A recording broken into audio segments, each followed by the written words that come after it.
Hello, my name's John Collier. I'm the owner of Monument Tools Limited. We have a long history of the manufacture and distribution of roofing tools, some of which you can see laid out on the desk here. The origin of these, as far as we're concerned, came from my great uncle, who started a firm called Collier and Company, and he was the one who decided to call his brand Monument after the Great Fire of London in the city of that fire of 1666. He subsequently went out of business in 1930 when my grandfather and father bought out his stock and took him on for a little while as an assistant. Then gradually we started making and buying and selling roofing tools and of course plumbing tools.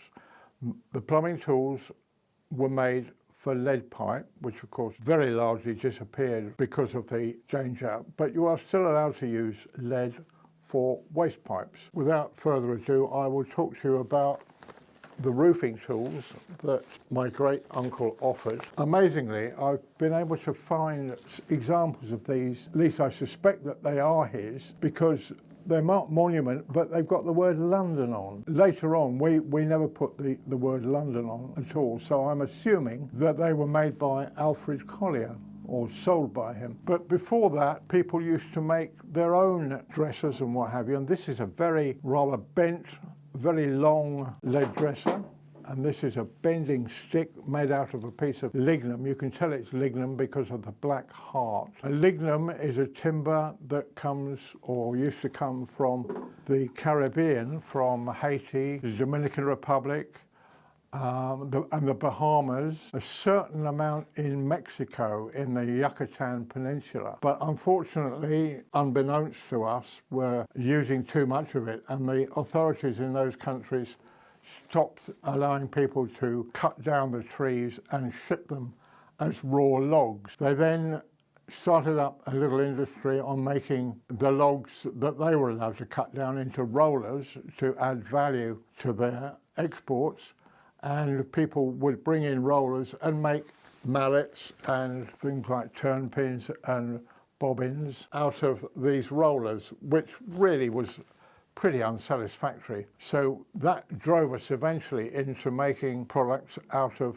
plastic. But before that, we used to make lignum mallets. This is a lovely 2.5-inch bossing mallet. And this, believe it or not, is a 3.5-inch bossing mallet. Made out of lignum. Again, you can see the black heart running through the center. And this is a Timber's mallet with a Malacca cane handle. And we used to make thousands and thousands of these, and we'd ship them out from this country to, for instance, Australia. Hundreds and hundreds and hundreds of them, until, of course, we lost the business because I suspect they just didn't need them anymore. The material is very heavy, very dense. It's so dense that it actually sinks in water. It was obvious that if you had too light in weight a mallet, it was ineffective. So lignum was chosen because of its high density and it's hard wearing. The dressers are made of boxwood. This material is San Domingo boxwood, but you could get boxwood from Turkey. This one here is marked genuine Turkey boxwood. Can you see that on there? So there were two sources really. There was the sources in the Caribbean and then Turkey. But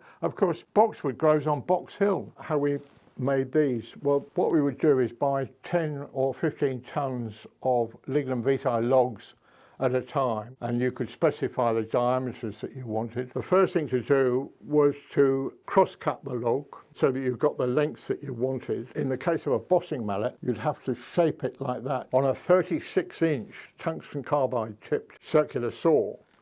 And similarly, these were cross-cut on a similar saw. You put it in a lathe and turn it so that it became out parallel and then perpendicular. And then it used to finish up with turning projecting pieces here, which you then take off with a circular saw, and then you drill the hole, but you don't drill the hole right the way through, you drill it halfway through, and then turn it over and drill it from the other side so that the holes meet in the middle. The cane clearly was a natural product and wasn't always the correct diameter for the hole that you had made. So what you had to do was use a thing called a trap, which was a double cutter which you put in the headstock of a lathe, and then you just push the cane through the cutter, and it made the correct diameter for you. You'd slit the end of the handle on a circular saw blade, and then you'd have